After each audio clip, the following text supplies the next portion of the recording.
Bonjour à toutes et à tous, bienvenue sur la chaîne La Finance Autrement. Je vais vous expliquer en détail le modèle LFA qui nous a permis de trouver des points d'entrée et de sortie sur les marchés financiers ces dernières années. C'est notre première vidéo dite technique sur cette chaîne. Notre modèle LFA est composé de 3 graphiques que nous calculons et traçons tous les jours. Il y a la courbe d'élan de marché, la courbe de divergence et la courbe de divergence en rapport avec sa moyenne mobile. Pour décider de nos prises de position, nous analysons ces 3 courbes afin d'étudier les similitudes entre celles-ci. Je vais maintenant vous présenter dans le détail ces 3 graphiques. La courbe d'élan de marché permet de prédire les retournements des indices, de détecter les petits ou les grands retournements. Cette courbe varie en moyenne entre plus 150 et moins 150, comme vous pouvez le voir sur le graphique. Nous allons nous concentrer sur les zones des plus 50 et moins 50 pour détecter des retournements haussiers et baissier sur les indices. Pour détecter la baisse des marchés, la courbe qui était bien au-dessus des plus 50, elle était même à 135 au maximum, a franchi par le bas la zone des plus 50.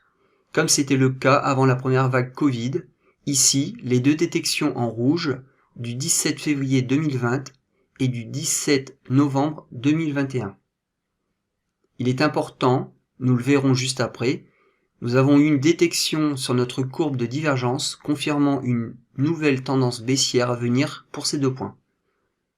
Maintenant, pour détecter la hausse des marchés, la courbe qui était dans une zone positive doit franchir la zone des moins 50, comme c'était le cas le 24 décembre 2018, le 3 avril 2020 et le 30 octobre 2020.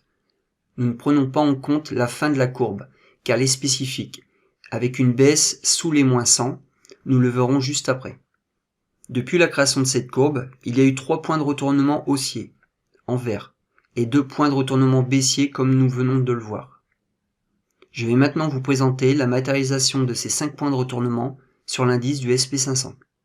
Sur la courbe de l'indice SP500, j'ai indiqué les différentes détections, 3 haussières en vert et 2 baissières en rouge, suite à l'analyse de la courbe d'élan que nous venons de voir. Nous pouvons voir que ces détections sont très probantes, elles indiquent des probabilités de réussite assez grandes et des rentabilités d'investissement plutôt bonnes. Je vais maintenant vous présenter dans le détail la courbe de divergence. Vous pouvez voir une analyse de plus de 1200 jours avec notre courbe de divergence. Nous calculons et traçons cette courbe tous les jours, comme pour la courbe d'élan. La courbe de divergence est une compilation de plusieurs données que nous avons développées.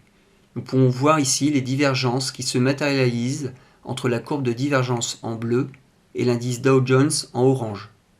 Les flèches vertes et rouges sur la courbe de divergence et sur l'indice mettent en évidence ces divergences.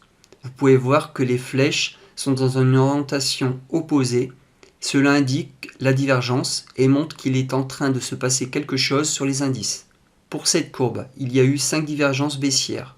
Le 3 octobre 2018, le 16 février 2020, une troisième fut assez faible, le 12 novembre 2021 et dernièrement. Et une divergence haussière le 30 octobre 2020.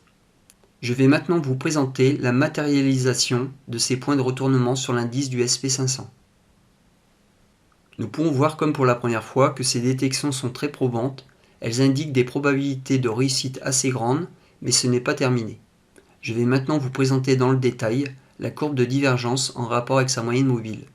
Nous avons associé la courbe de divergence avec une moyenne mobile que nous avons déterminée pour être encore plus précis dans le choix de nos prises de position.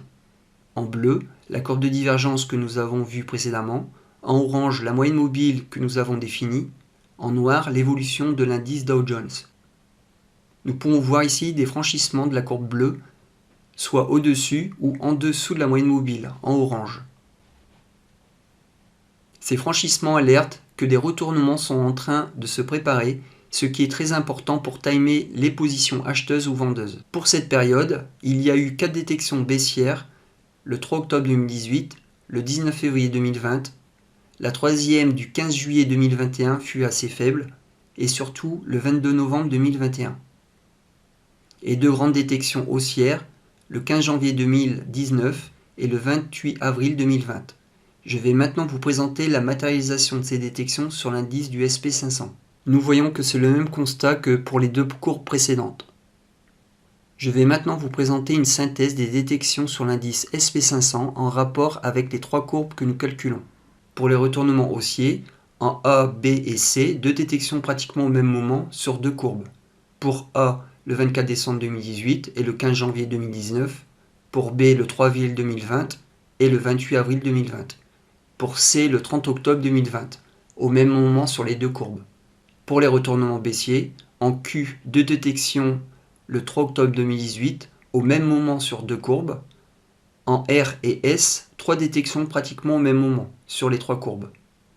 Pour R, le 16 février 2020, le 17 février 2020 et le 19 février 2020.